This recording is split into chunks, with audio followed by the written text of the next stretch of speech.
네? 문제 1번에 이은 설명 이따가. 네.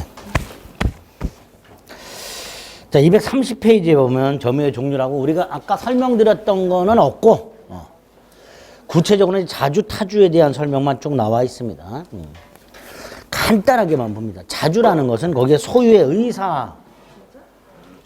의사에 의한 점유라고 되어 있습니다. 이때 소유의 의사라는 게 뭐냐 설명을 하고 있는데요. 소유의 의사로서 하는 점유를 자주점유라 하고 소유의 의사가 없는 점유를 타주점유라 한다. 여기서 소유의 의사로 점유한다는 것은 소유자와 동일하게 물건을 지배한다는 의사를 말한다.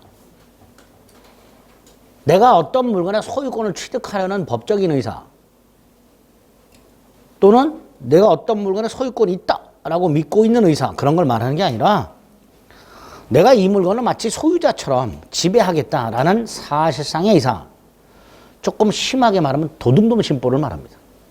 네 거도 내 거, 내 거도 내 거. 그걸 소유의 의사라 한다. 이런 뜻이에요. 자, 이때 동그라미 2번. 이걸 어떻게 판단할 것인가? 자, 이런 경우를 볼게요. 갑이 자전거를 하나 점유하고 있는데 을이 어디서 났냐? 그랬더니 빌렸대. 빌렸다는 건 내 물건이 아니라 남의 물건 점유하는 거죠. 전형적인 타주입니다. 그런데 빌리긴 빌렸는데 나 이거 병한테 빌렸는데 그놈 병 싸가지가 없어서 돌려줄 생각이 전혀 없어. 이렇게 말을 한 경우, 이렇게 갑이 말을 한 경우, 요거를 기준으로 하면 타주죠. 근데 돌려줄 생각이 없다는 건 도둑놈 심보를 드러낸 거죠. 그러니까 뒤에를 기준으로 하면 자주가 될 거예요. 그죠? 그러니까 어떤 걸 기준으로 판단할 것인가에 문제가 남는데 우리 대법원은 무슨 생각을 하고 있는 고려 대상이 아니다. 이 사람이 이 물건을 점유하게 된 원인 그것만 가지고 판단하겠다. 그걸로 객관적 권원 이렇게 말을 합니다. 그게 기억. 자주인지 타주인지는 점유자의 내심의 의사가 아니라 점유를 하게 된 원인의 성질에 따라서 객관적으로 결정하자. 그래서 니은, 매매, 매수인, 교환, 증여, 아까 도둑놈 이런 애들은 자주, 임대차 이런 것들은 타주. 근데 자전거를 점유하고 있는 갑에게 어디서 났냐라고 물어봤더니 갑이 빙글빙글 웃기만 하고 대답을 안 해. 그러면 갑이라는 놈이 저 자전거를 샀는지 빌렸는지 알 수가 없죠. 그래서 마련된 게 동그라미 3번 자주 추정. 그래서 자주를 추정하는 거예요. 그러니까 갑은 굳이 자기가 샀다 라는 걸 증명할 필요가 없습니다. 네 번째 줄 점유자는 스스로 자주임을 증명할 필요가 없고 점유자의 점유가 타주임을 주장하는 자가 그 사실을 증명해라. 뭐 이렇게 나오게 되겠죠. 그죠? 그 다음 아까 점유태양의 전환 봤었죠. 자주나 타주도 전환되는 게 있더란 말이죠. 자주가 타주로 타주가 자주로 231페이지. 자, 그 중에서 1번의 기업, 인도 의무가 있는 경우. 자, 어떤 물건을 내가 점유하고 있는데 이 물건을 다른 사람에게 인도해 줄 의무가 있거나 반환할 의무가 있다라는 건 내 게 아니라는 뜻이죠. 그러니까 타주로 바뀐다. A. 내 건데 부동산이 자주죠. 팔았어. 그래서 인도할 의무가 생겼어. 그럼 뭘로 바뀐다? 타주로 바뀐다. 기억 A. 그거까지만. 개념만 보시면 돼요. 구체 이거 다 외울 필요 없고요. 아, 이런 전환이 있을 수 있구나. 그럼 반대로 한 장을 넘겨요. 타주가 자주로 전환. 기억. 돌아가신 분이 타주야. 병소의 물건을 갑이 빌려서 사용하고 있었어. 근데 돌아가셨네? 그럼 상속인도 타주예요. 그죠? 그런데 얘가 나는 이 물건을 상속받은 게 아니고 증여받았다라고 주장을 해. 나 이거 상속받은 게 아니야. 나 증여받은 거야. 그럼 뭐가 된다? 차주. 기억. 상속의 점유를 취득한 경우에 상속인은 자기 권한에 의하여, 새로운 권한에 의하여 자기 고유의 점유를 시작하면 자주, 시작하지 않으면 타주. 그죠? 그냥 상속받았다면 타주. 아, 나는 상속받은 게 아니야. 증여받았어. 그러면 자주.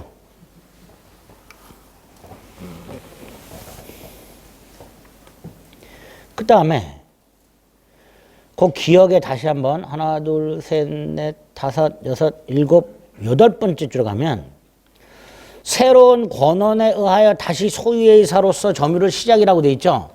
타주인데, 타주. 임차인인데, 임차인이면 타주잖아요. 그 물건을 사버렸어. 그럼 뭘로 바뀌어요? 차주. 그게 새로운 권한에 의하여, 그게 매매 같은 거예요. 다시 소유의 이사로서 점유를 시작. 이럴 때 타주가 자주로 바뀐단 말이에요. 그죠? 밑에 판례 보면 자주의 대표적인 게 동그라미 1번이 있습니다. 요 1번의 동그라미 1번과 오른쪽 2번의 동그라미 1번, 요 두 개를 구별하셔야 돼요. 갑소유 땅을 산 을이 땅을 샀으니까 자주잖아요. 땅을 점유하는데 건물을 지어서 경계를 착각해서 요만큼을 침범해서 점유를 했어요. 경계를 착각해서. 다시 말해서 을은 이웃한 병소유 땅 요만큼을 매수했다고 착각하고 점유하고 있어요. 매수인의 점유죠. 자주가 되는 거예요. 매수인의 점유니까. 그게 1번의 동그라미 1번. 그런데 을이 갑소유 땅을 사가지고 점유를 했는데 인접지를 초과해서 점유를 했는데 이 땅, 갑소유 땅이 50평이야. 근데 얘가 점유한 건 170평이야. 그럼 120평을 초과해서 점유했죠. 그죠? 그럼 이 120평은 을의 입장에서 보면 샀다 안 샀다? 안 샀잖아. 그걸 알면서 점유했을까? 모르고 점유했을까? 알면서 점유했겠죠. 지가 산 땅의 공부상 면적이 50평인데 점유는 170평을 해놓고 난 이만큼도 내가 산 줄 알았다. 말이 안 되잖아요. 그러니까 약간 초과 점유. 그러니까 이건 내가 샀다라고 착각을 할 수밖에 없지만 상당히 초과 점유. 이거는 내가 샀다는 사실을, 사지 않았다는 사실을 뻔히 알면서 점유한 거다. 그럼 뭐가 된다? 타주가 된다. 이 판례 1번의 동그라미 1번과 오른쪽 2번의 동그라미 1번 이런 것들을 좀 구별해서 기억을 해주시면 돼요. 자, 이런 자주 타주가 판례가 무지하게 많죠. 나중에 취득시에서 분쟁입니다. 이게 취득시. 이걸 다 봐야 되느냐? 너나 봐라. 체크한 것만 딱 확인하시면 돼요. 자, 234페이지로 가면 뭐 하자 있는 점이 없는 점이 또 쭉 나와 있는데요. 거기 안가로 2번. 두 번째 줄 민법은 점유의 무과실은 추정하지 않고 있다. 그것만. 점유태양은 이 정도 보시면 됩니다. 그 다음에 네 번째 점유권의 취득과 소멸이 나오고 그 중에 취득. 취득의 모습은 원시 취득도 있고 승계 취득도 있었죠. 원시 취득은 물건을 길 가다 주었어. 이게 원시 취득일 거예요. 승계는 넘겨받는 거겠죠. 승계는 포괄 승계와 특정 승계가 있을 수 있는데 포괄 승계의 경우는 상속을 말했고 상속은 돌아가신 분의 점유를 그대로 승계하니까 점유태양도 그대로 승계하겠죠. 요 놈이 문제예요. 특정 승계. 자, 아까요. 병소유 노트북을 갑이 훔쳐가지고 을한테 팔아서 점유를 넘겨준 경우에 을은 일단 점유권을 취득하고 그 다음에 평온하고 공연하게 선이며 과실 없이 점유하면 뭐도 취득하고 소유권도 취득한다 그랬어요. 자, 여기서 을의 노트북의 소유권 취득은 갑으로부터 승계 취득한 게 아니지요. 갑은 노트북을 훔친 놈이니까 소유권이 없다 그랬어요. 그러니까 을의 소유권 취득은 승계 취득이 아니라 원시 취득입니다. 승계 취득이 아니니까 뭐예요? 원시 취득이란 거죠. 반면에 점유권은 자 도둑놈도 점유권이 있다 그랬죠. 그러니까 이거는 승계 취득인 거예요. 소유권 취득은 원시 취득이고요. 점유권 취득은 승계 취득입니다. 특정 승계 취득이에요. 그죠? 근데 표놈이 악의야. 그럼 얘도 악의가 돼버려요. 근데 얘는 소유권 취득하려면 선이어야 되잖아요. 노트북을 먼 받는 순간 악의가 돼버려요. 그럼 을은 절대로 노트북을 선이 취득할 수가 없다는 문제가 생겨버려요. 그죠? 그러니까 안 되겠다, 이거. 이 경우에는. 점유권을 특정 승계한 경우에 너는 너만의 점유를 주장할 수 있다. 즉 을은 나 노트북 점유 승계받은 거 아니야. 내가 독자적으로 점유를 시작한 거야. 라고 주장할 수 있다. 그게 점유의 분리라고 부르는 거예요. 분명히 을은 갑으로부터 노트북을 넘겨받았죠. 근데 그렇게 나 넘겨받은 거 아니야. 쉽게 말하면 나 길 가다 주웠어. 점유 이렇게 주장할 수 있다라는 거예요. 그게 점유의 분리라는 거예요. 또는 갑의 점유를 같이 주장할 수도 있어요. 을이 선택할 수도 있어요. 점유의 분리, 점유의 병합이라고 해요. 병합하면 이거 승계하는 거예요. 점유를 승계한 자는, 특정 승계한 자는 자기만의 점유를 주장할 수도 있고 전 점유자의 점유를 아울러 주장할 수도 있고 전 점유자의 점유를 아울러 주장하면 하자도 승계한다. 그러니까 하자를 승계하면 안 되잖아요. 여기서는. 나만의 점유를 주장하는 거예요. 나는 갑으로부터 점유를 특정 승계한 게 아니다 말이지. 스스로 점유한 거다 말이죠. 라고 주장할 수 있다. 이게 199조를 만든 이유가 이런 것 때문에. 그래서 오른쪽 199조 1항과 2항 당연히 동그라미 2번 상속에는 적용된다 안 된다? 안 되죠. 상속은 그대로 점유를 승계하기 때문에 점유 분리병합이 있을 수 없죠. 그러니까 돌아가신 분이 타주면 상속인도 타주예요. 그러니까 상속인이 자주이려면 난 상속받은 게 아니라 샀다, 징계받다 이렇게 주장을 해야 돼요. 그 다음에 다음 페이지 점유권의 소멸. 점유권은 아까 192조 2항에서 물건의 사상 지배를 상실하면 점유권 소멸한다 그랬죠. 그런데 사실상 지배 상실 중에 침탈에 의한 지배 상실. 사실상 지배 상실이란 건 뭐 여러 가지가 있죠. 내가 물건 어디다 잃어버렸다. 어디다 두고 왔다. 누구한테 속아서 넘겨줬다. 아니면 그냥 건네줬다. 뺏겼다. 다 사실상 지배 상실이죠. 그 사실상 지배를 상실하는 원인 중에서 단 침탈에 의한 상실의 경우에는 침탈 당한 날로부터 1년 내 반환을 청구할 수 있도록 되어 있더라고요.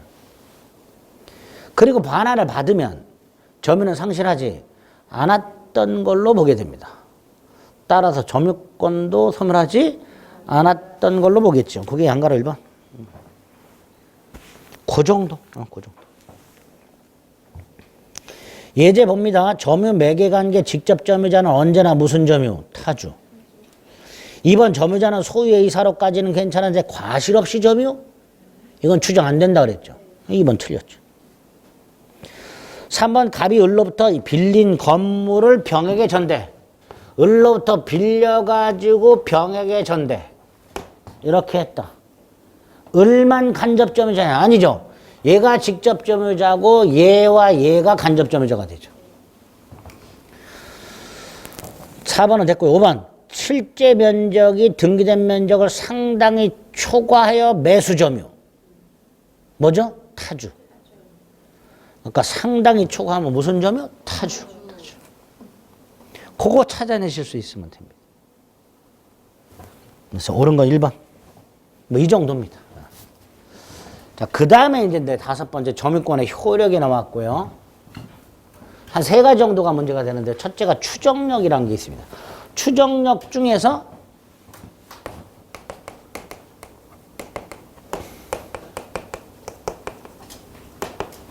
점유 태양 추정은 이미 봤고요. 그죠? 한 장 넘기면 됩니다. 태양 추정은 봤고. 맨 위에 뭐가 있어요? 아까 말씀드렸던 거.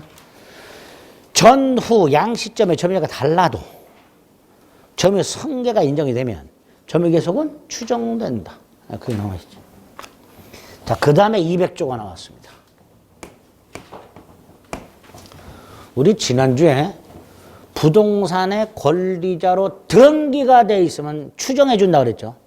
그럼 동산도 점유하고 있으면 권리자로 추정해 줘야죠. 그게 200조예요. 도둑놈인지는 아주 문제고, 다만 200조는요, 동산이라고 해놓지 않고요, 점유물이라고 해놨어요. 이걸 동산으로 해석해야 됩니다. 부동산까지 포함하면 큰일 납니다. 점유자가 점유물에 대하여 행사하는 권리라고 돼 있죠. 거기서 행사하는 건지 주장한다라고 생각하시면 돼요. 그 주장하는 권리는 일단 적법하게 보유한 걸로 추정한다. 조문만 기억하시고 부동산에는 적용이 안 된다는 거 확인하시면 됩니다. 끝이에요, 그게. 딱 나오는 게 그 2가지야. 조문을 물어보거나 부동산에 적용되는지 여부를 물어보거나. 그리고 아주 중요한 점유자와 해복자가 나왔습니다. 일단 이 점유자와 해복자와의 관계는요, 이 점유자에게 본권이 없어요. 그리고 이 둘 사이에 계약 관계가 없어요. 어떤 경우냐, 갑소유 자동차를 을이 훔쳐가지고 타고 다녀.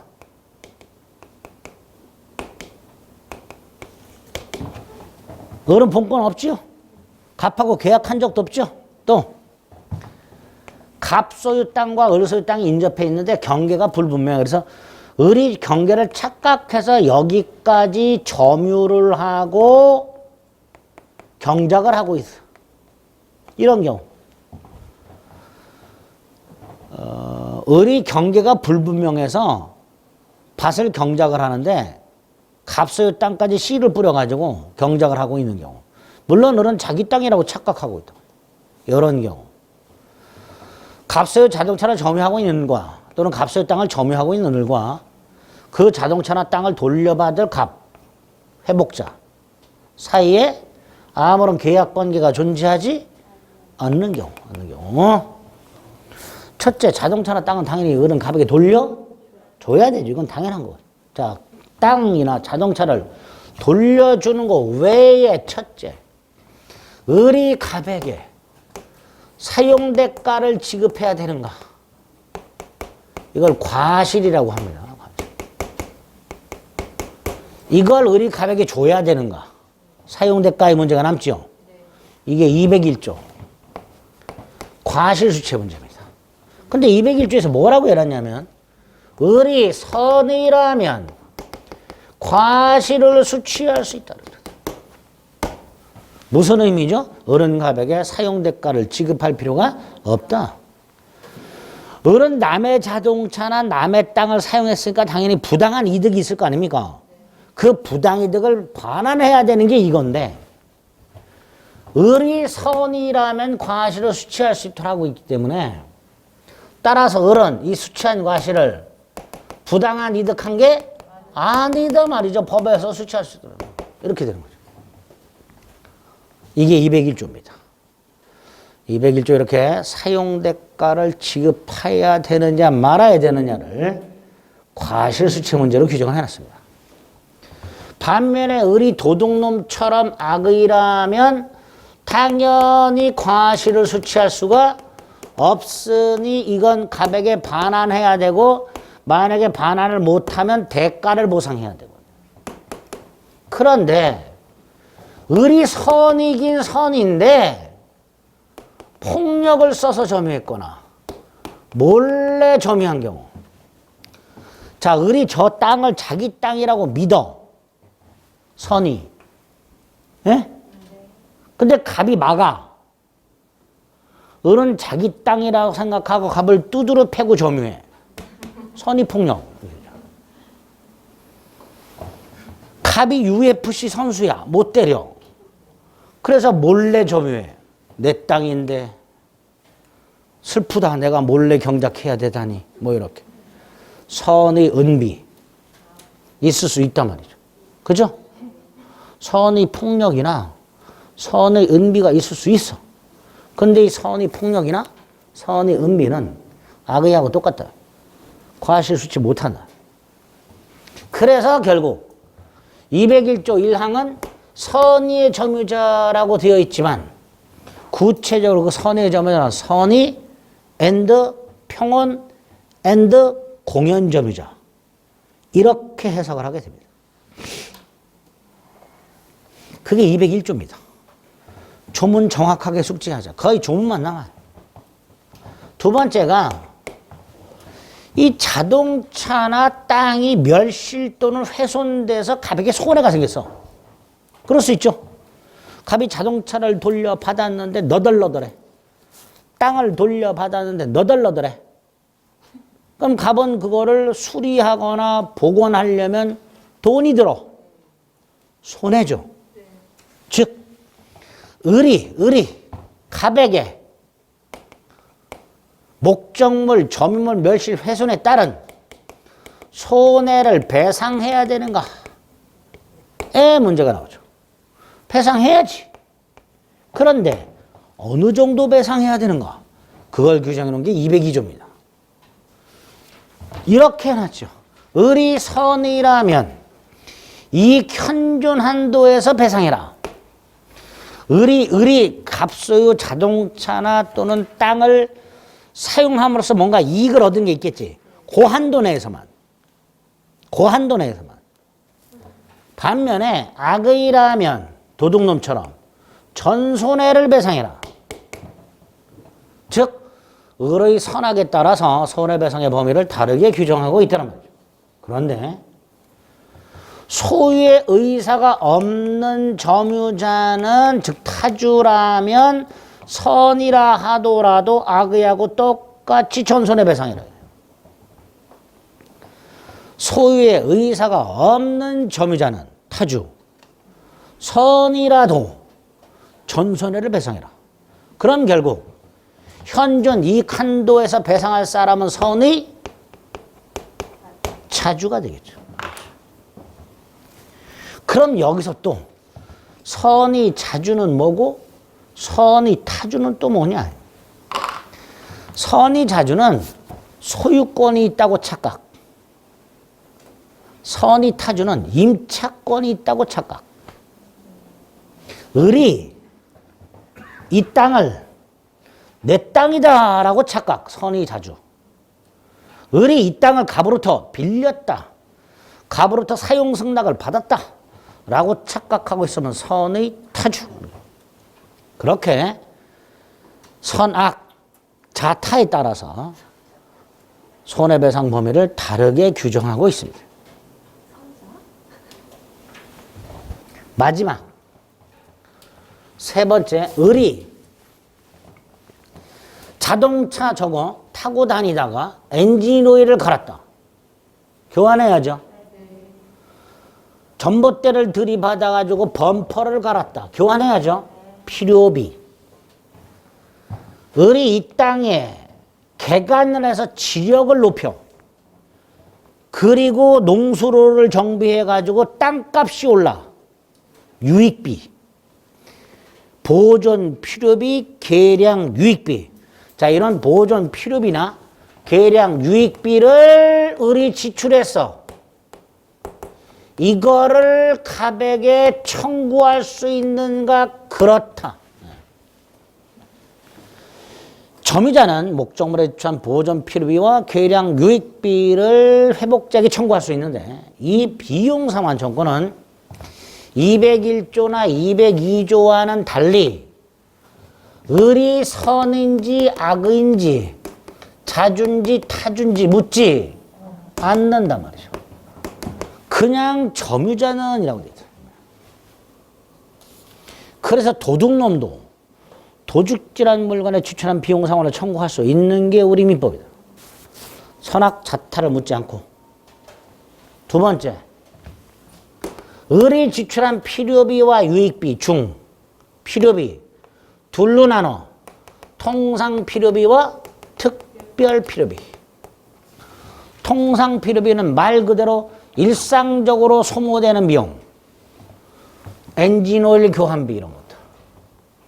특별 필요비는 사고 나서 범퍼 교환 비용 같은 것들. 이렇게 나눈 다음에 을이 만약에 과실을 수취했다면 요거는 청구를 못한다. 통상 필요비는 청구를 못한다. 그냥 필요비가 아니라 통상 필요비는 청구하지 못한다. 점유자가 과실을 수취한 경우. 세 번째, 유익비. 유익비는 저 땅을 개간하기 위하여 지출한 금액이 있을 것이고 그로 인하여 땅값이 상승한 게 있겠죠. 그죠? 지출액하고 증가액이 있을 거란 말이죠.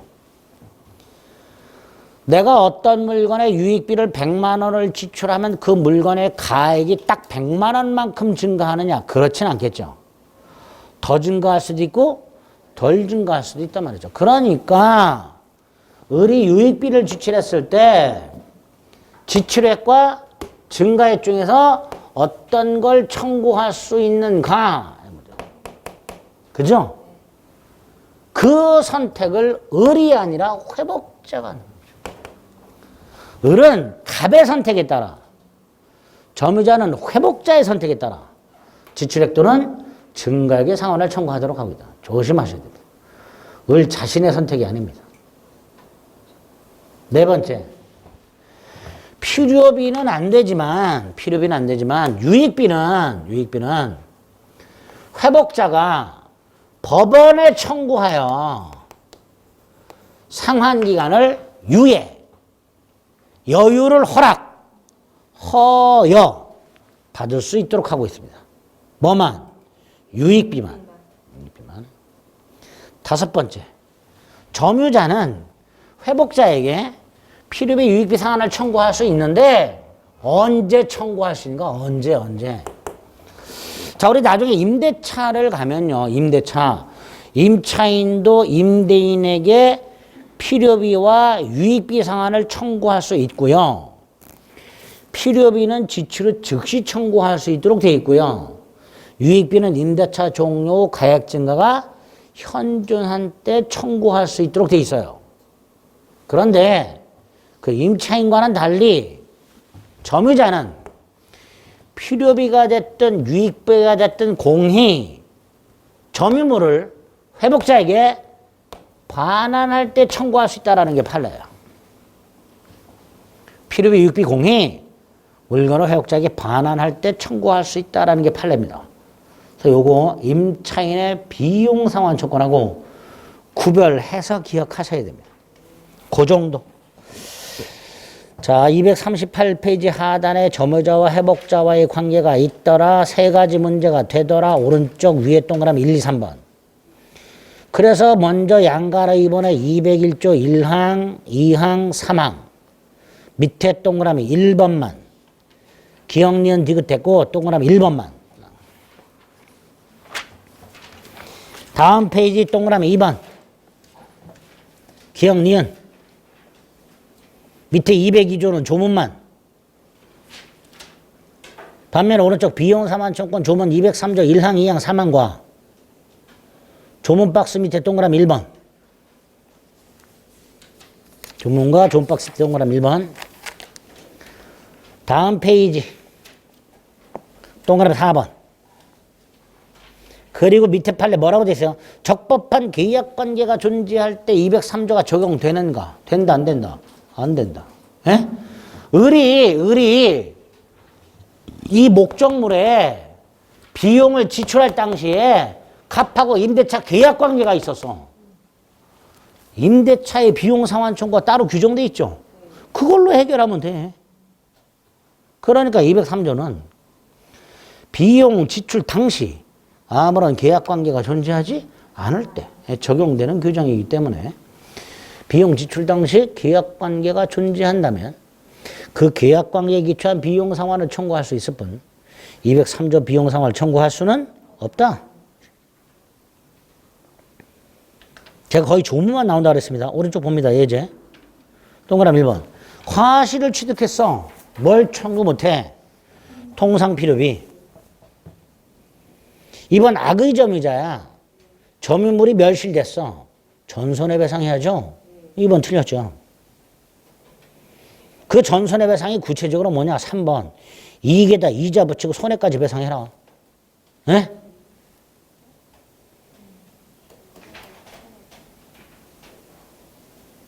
(4번) 유익비는 가액 증가 현존화 청구할 수 있죠. 5번 유익비 상환기간 유예받을 수 있지.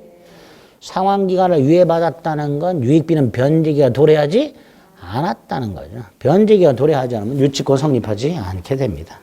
그런 내용들. 그래서 기출 예제들을 쭉 살펴보면 거의 조문이죠. 점유권은 이렇게 거의 조문만 나옵니다. 자, 우린 점유권의 효력을 보고 있고요. 세 번째로 한 장을 넘기면 점유보호청권이 나왔습니다. 점유권에 기초한 물권적 청구권을 말하고요. 204조, 205조, 206조가 있는데요. 204조만 조심하시면 돼요. 자, 먼저 1항. 첫째, 점유가 침탈돼야 되네. 그죠? 뺏겨야 되네. 그러니까 아까도 말씀드렸죠. 스스로 넘겨주거나 사기당해서 넘겨줬다. 이건 침탈이 아니다. 두 번째, 불가항력적 침탈의 경우에는 반환 청구권만, 침탈자의 고의과실 및 손해가 발생했다면 반환 및 손해배상 청구. 그죠? 언제까지? 3항. 침탈 당한 날로부터 1년 내. 자, 침탈 당한 날로부터 1년 내 반환을 청구했는데 반환을 안 해. 그럼 소송 가야죠. 소송도 1년 내에 제기해야 됩니다. 그런 걸 출소기간이라고 합니다. 소송도, 점유물 반환 청구 소송도 1년 내 제기해야 됩니다. 그 다음, 누구를 상대로 청구해야 되는가? 204조 2항을 들여다보고 누구를 상대로 청구하는가를 뽑아낼 수 있어야 돼요. 침탈자. 당연한 거고요. 침탈자의 포괄승계, 침탈자의 악의의 특별승계. 이렇게. 204조 2항에 보면 침탈자의 승계인에게는 반환 청구 못한다. 특별승계인은. 근데 침탈자의 특별승계인이 악의인 때는 그러하지 아니하다. 이렇게 돼 있어요. 그럼 먼저 첫 번째 문장. 특별승계인에게는 행사를 못해. 그죠? 그럼 포괄승계인한테는 행사할 수 있지. 단서. 악의의 특별승계인에게는 행사할 수 있어. 이게 얘네가 되는 거예요. 침탈자, 침탈자의 포괄승계인, 침탈자의 악의의 특별승계인. 갑이 점유하는 물건을 뺏어간 놈을, 에? 침탈자. 그놈의 상속인. 을로부터 돈 주고 산 놈. 알면서. 을이 침탈했다는 걸 알면서 돈 주고 산 놈. 침탈자. 침탈자의 포괄승계인. 침탈자의 악의의 특별승계인. 요 세 놈이 점유물 반환 청구권의 상대방이 됩니다. 외우셔야 돼요. 244페이지 204조 1, 2, 3항과 밑에 동그라미 1번 청구권자의 니은, 그 밑에 동그라미 2번 상대방, 오른쪽에 행사 내용, 특히 세 번째 줄. 침탈자의 고의과실이 있고 손해까지 생겼다 하면 반환 청구권 및 손해배상 청구권. 4번 제척기간. 그렇죠? 그리고 쭉 내려가면 206조가 있습니다. 방해 예방이라고. 이건 뭐만 조심하자? 또는.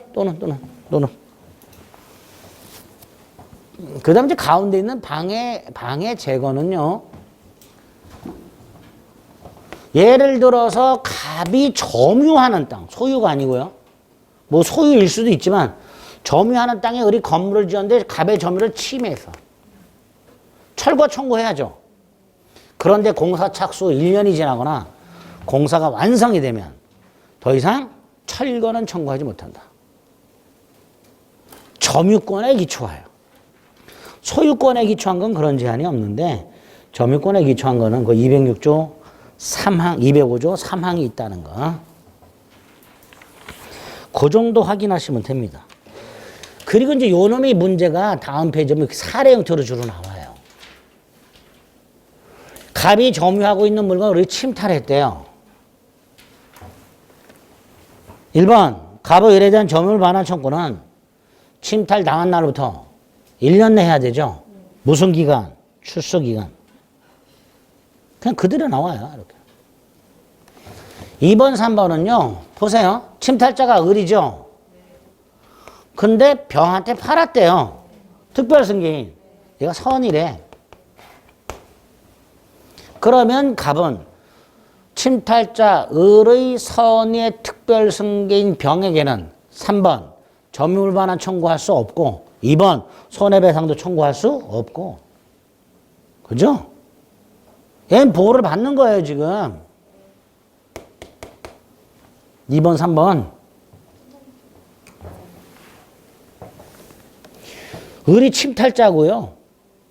선의의 병은 침탈자의 선의의 특별승계인. 그러니까 2번 3번 2번 없다 3번도 없다라고 해야죠. 4번은 보세요. 갑이 침탈을 당했잖아요. 근데 정의 물건을 갑이 빌려 쓰고 있었대. 그럼 보세요. 여기 보세요. 순서대로. 정이 갑에게 빌려줬는데 을이 침탈했어요. 정도. 점유물 반환 청구할 수 있죠? 그게 4번. 갑이 정소의 물건을 빌려가지고 점유하고 있었는데 을이 침탈했으니까 임대인 정, 간접점유자 정, 도, 점유물 반환 청구할 수 있다. 5번은 갑이 사기당해서 넘겨줬대. 침탈이 아니죠. 점유물 반환 청구할 수 없다. 이런 식으로. 됐죠? 자, 점유권 마지막에 보면요. 오른쪽에 208조가 있습니다. 갑이요. 노트북을 돈 주고 샀어. 소유권 있죠? 현재 도서관에서 점유도 하고 있어. 노트북을 사가지고 집에 두고 오진 않고 가지고 들고 나서 현재 도서관에서 점유까지 하고 있어. 근데 우리 훔쳐갔네? 자, 나중에 갑은 을을 찾아서 소유물 반환 청구할 수 있죠. 213조입니다. 점유물 반환도 청구할 수 있죠. 그런데 점유물 반환 청구는 침탈 당한 날로부터 1년 내 해야 돼요. 소유물 반환 청구는 그런 제한이 없어요. 근데 점유물 반환 청구는 침탈 당한 날부터 1년 내 하라는 제한이 있습니다. 그런데 갑이 침탈 당한 후 1년 6개월이 지나서 점유물 반환을 청구했네? 1년 6개월이 지나서? 그럼 얘는 패소합니다. 당연하죠. 그 다음 다시 소유물 반환 청구를 해. 승소합니다. 소유물 반환 청구는 1년 내 하라는 제한이 없으니까. 그러면 점유권에 기초한 소송과 본권에 기초한 소송 승패 영향을 준다 안 준다? 안 준다. 208조 1항. 점유에서와 본권에서는 서로 영향을 미치지 않는다. 2항. 갑이요. 침탈 당한 날로부터 1년 6개월이 지나가지고 점유물 반환 청구 소송을 제기했다면 법원은 패소 판결해야 되죠. 그런데 법원이 갑에게 소유권이 있다는 이유로 승소를 시켜. 이러면 돼요, 안 돼요? 안 되죠, 이항. 점유에서는 본권에 관한 이유로 재판하지 못한다. 그런 의미입니다. 점유권에 기초하여 소송을 제기했다면 갑이 점유권이 있었는지, 그걸 을이 침탈했는지, 침탈당한 날부터 1년 내 행사했는지 이것만 가지고 재판을 해야지 갑에게 또는 을에게 소유권 등 본권이 있는지 없는지 그거 가지고 재판하면 안 된단 말이죠. 결국 208조는요. 점유권과 본권을 구별하라. 점유권에 기초한 물권적 청구권과 본권에 기초한 물권적 청구권을 구별해라. 점유권에 기초한 소송과 본권에 기초한 소송도 구별해라. 전혀 다른 권리다. 소송도 전혀 다른 거다. 따로따로 재판해라. 그런 뜻입니다. 아시겠죠? 그래서요. 갑수요 물건을 우리 절취했어요. 갑이 뺏어왔어요. 을의 입장에서 뭐 도둑놈이지만 점유권 침탈당했죠. 1년 내 반환 청구 소송하면 얘가 이기는 거예요. 을이 이기는 거예요. 을에게 소유권이 있냐 없냐의 문제가 아닙니다. 을이 도둑놈이냐 아니냐의 문제가 아니야. 을이 점유권을 갑이 침탈했느냐의 문제예요. 그것만 가지고 재판을 하는 거예요. 아시겠죠? 네, 그게 208조 1항, 2항까지. 그 정도. 그 정도. 자, 248페이지를 가면 보통 이렇게 나옵니다. 1. 점유권에 기초한 소송은 본권에 관한 이유로 재판할 수 있다. 틀렸네요, 벌써. 2번 197조 1항. 3번 198조. 4번 200조. 5번 194조. 다 조문입니다. 그죠? 이렇게 거의 조문만 추정. 아까 가불병 나온 건 조문, 그것도 지문이 조문이었죠. 다. 점유권은 이렇게 거의 조문 위주로 출제가 된다라고 생각하시고 오늘 체크해드린 조문들을 잘 좀 정리, 암기해 주시면 됩니다. 끝. 소유권 갑니다. 아주 중요하다 그랬죠, 소유권? 세 문제나 출제가. 일단 소유권은 물건을 사용, 수익, 처분까지 할 수 있는 완전한 지배권. 완전한 지배권. 제일 강력해. 그래서 통제가 필요해. 헌법에서 법률로 제한할 수 있도록 돼 있고 민법에서도 제한을 가하고 있어. 211조, 212조. 211조는 소유권은 법률의 범위 내에서 사용수익 처분할 수 있다. 법률의 범위 내. 반면에 212조는 오른쪽. 토지 소유권의 범위 중에서 상하의 범위. 정당한 이익이 있는 범위 내. 정당한 이익이 있는 범위 내에서 토지의 상하에 미친다. 여기서 조심할 거. 동그라미 2번에 광물, 동그라미 3번에 지하수, 온천수. 온천수는 지하수의 일종이고요. 미채굴 광물은 광업권의 객체고 토지 소유권의 효력이 미치지 않습니다. 반면에 온천수를 포함하는 지하수는 토지 소유권의 객체가 된단 말이죠. 그렇게. 자, 그렇게만 정리하시고 조심할 게 상린관계자다. 소유권에서 첫 번째로 시험 문제 나올 만한 거, 상린관계죠. 그 중에 상린관계 조문을 출제하는 경우와 권리 중에서 주의토지통행권을 출제하는 경우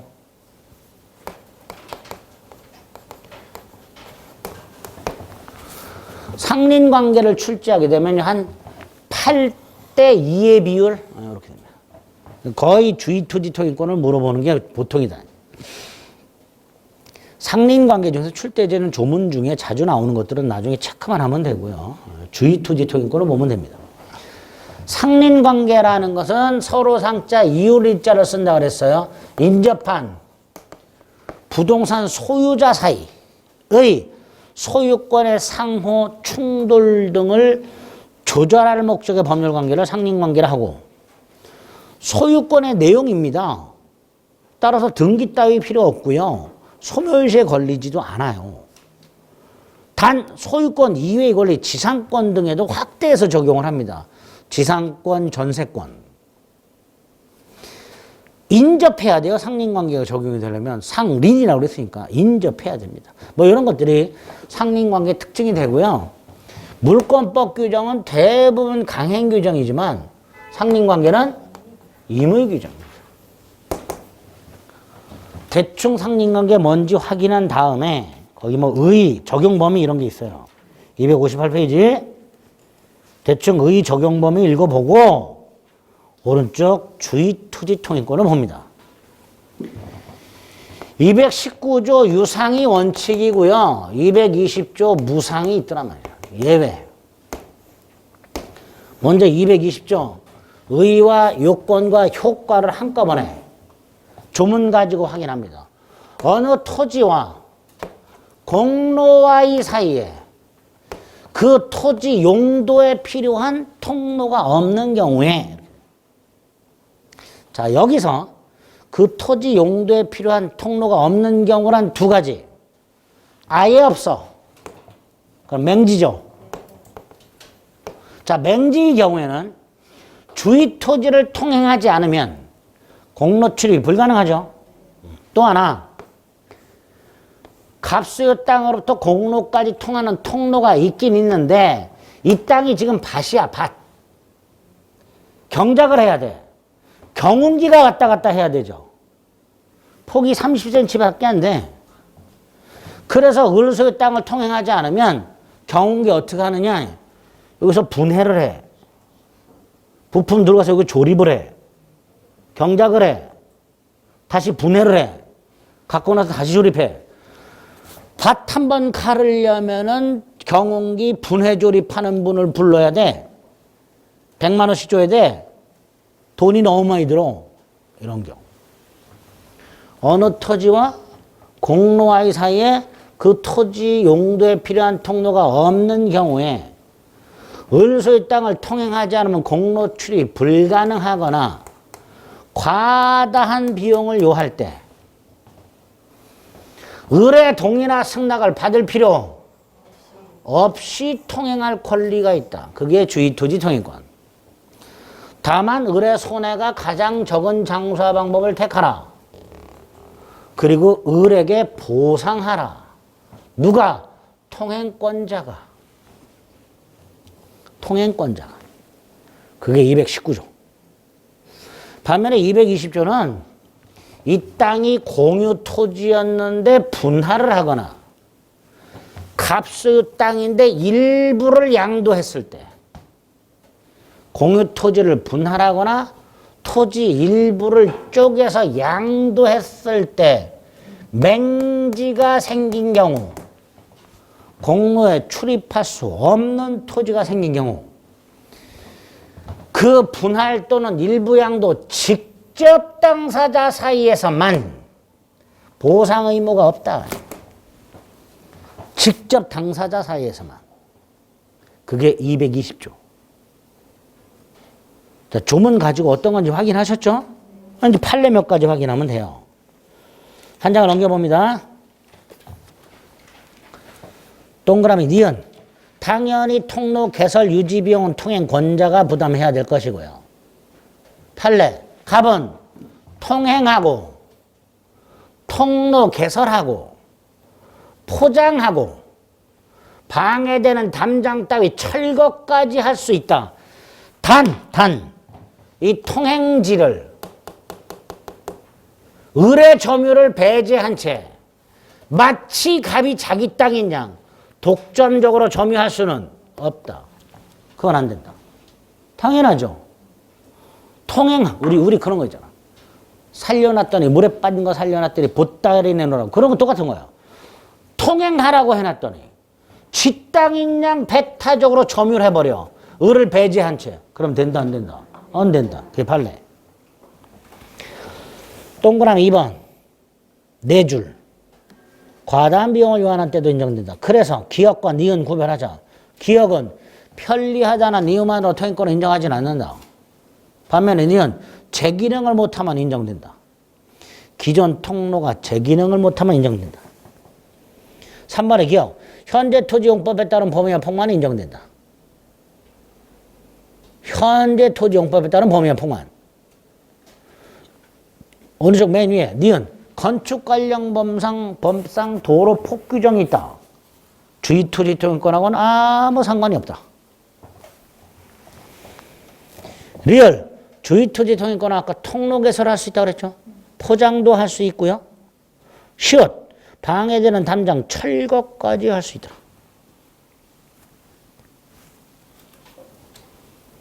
반면에 미음, 만에 하나 갑소 땅 옆으로 공로가 접하게 개설이 됐어. 그게 통행권 필요 없죠. 맹지에 공로가 접하게 됨으로써 통행권의 필요가 없어지게 되면 통행권은 당연히 소멸한다. 미은, 리얼, 미음, 시옷.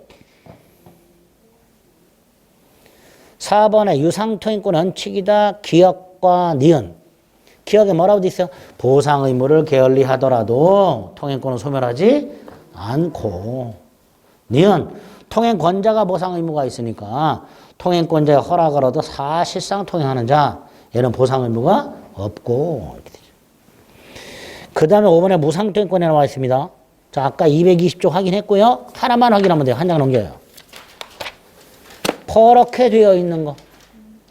무상의 통행권은 공유토지 분할의 직접 당사자만, 일부 양도 당사자 사이에서만 무상통행권이 인정됐어요.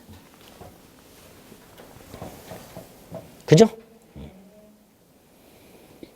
문제도 아주 쉬워요. 예제 1번. 주의토지 통행권은 기존 통로가 기능을 하지 못하는 경우 인정된다. 2번. 장차 아파트 건축을 위한 범위와 폭 인정되지 않는다. 3번. 통로 개설비용은 통행권자가 부담하고.